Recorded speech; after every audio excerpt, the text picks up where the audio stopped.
Hey, and welcome to Lena Listens. My name is Lena, coming to y'all with my thoughts and reviews about the JBP.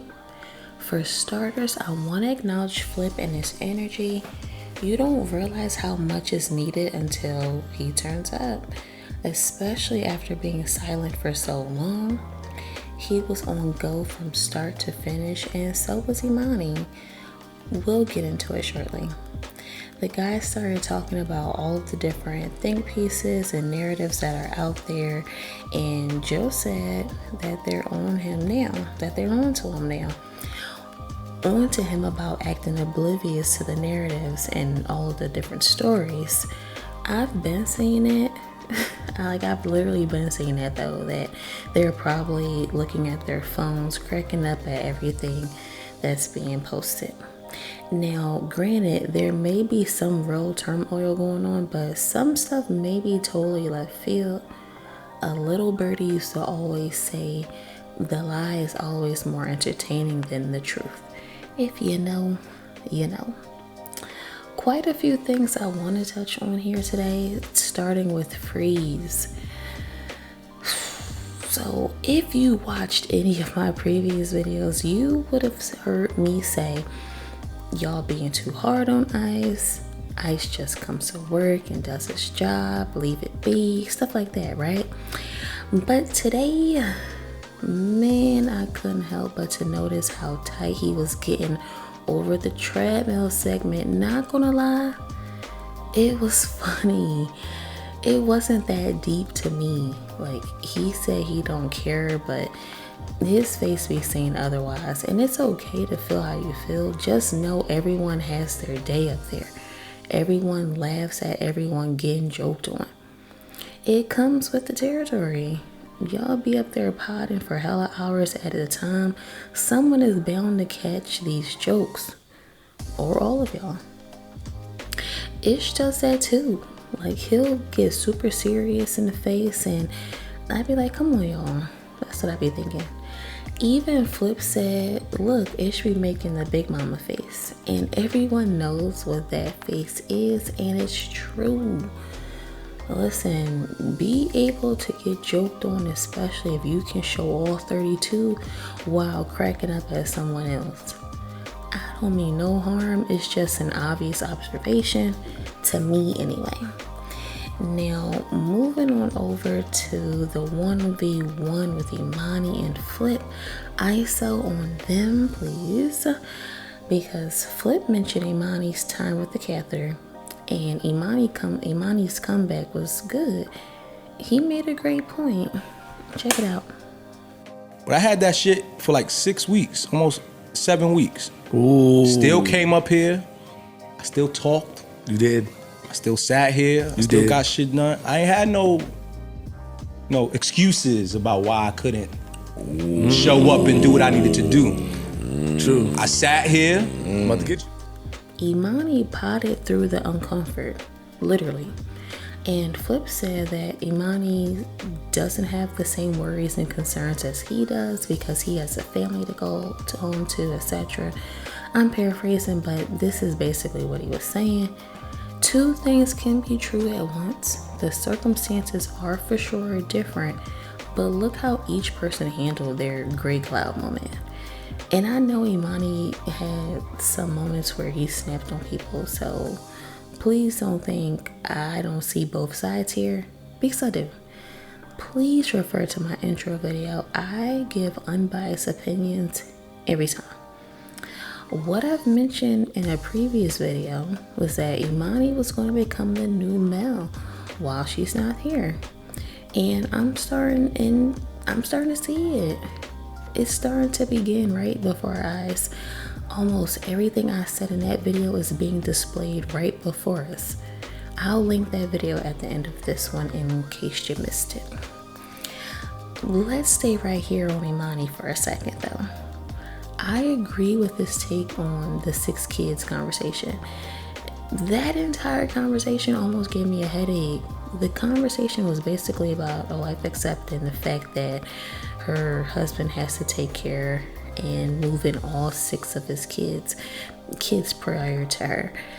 And if it's selfish to be upset about this. Now, my personal opinion on this is cut and dry. If you know that your potential partner has 6 kids or however many, we can take it off of them or leave it, but you know that your potential partner has children already, you should factor in if you want a serious relationship with them at that moment. At that moment, you should think to yourself, this person have children, am I cool with accepting that he or she has this many? If I'm accepting this partner, then I'm accepting their children, even if they don't live with us. Because to be honest, you never know what can happen. What if the other parent becomes ill? I think this is something that needs to be decided early on. And you can always say, I'm going to pass or something along those lines, because it's always a possibility that the children will be in the picture. I would hope so. Anyway. A lot of them were on the side of, well, this is going to mess up going to happy hour and it's going to change the dynamics of the house, etc., etc. But that is something that needs to be thought about before becoming a serious item, especially a married couple. These folks are married that they were talking about, I believe. And I understand adding 6 people to a home is a lot and costly, but at the end of the day, that's that man's children. Ask the tough questions up front to save everyone some time and energy. But Imani smoked their boots in this conversation, to me anyway. I was like, are these the real takes? Are they serious? Nah. My goodness. You know, I've only spent this amount of time on this topic because they spent a lot of time on this segment. A whole lot of time on this one segment. They eventually started talking about the idea of planning a trip to Ghana for New Year's Eve. Joe said if we were a real friend group, we would do it. And to be honest, if everyone's schedules miraculously align, y'all should do it. Shoot the pod from there. Do BTS from there. Everyone can walk around mic'd up with their little camera, or bring the camera crew too. Shoot, that'll be prime content. You know, so that'll be something to think about. I don't know. I would tune in for it. Joe can't help himself. Not one bit. These little jokes to Flip had me thinking. Flip was changing his opinion on the topic, right? And he said, I'm flip-flopping. That's what Flip said. And Joe said, don't worry, I'm going to be flip-flopping soon too. And laughed as Flip chuckled and raised his eyebrow. Now, I don't know. At the very end of the episode, Joe told Flip, you still using 2 phones? And you wonder why you're calling yourself Gaslight Gary. You give folks these little tidbits, but I get it. It keeps us all talking, so I get it. All in all, this was a funny episode. I enjoyed it. Flip, your energy was missed. I know people be giving you hell at times, but it was nice having that fun energy back from you. Be prepared to laugh for this episode. It definitely had its moments.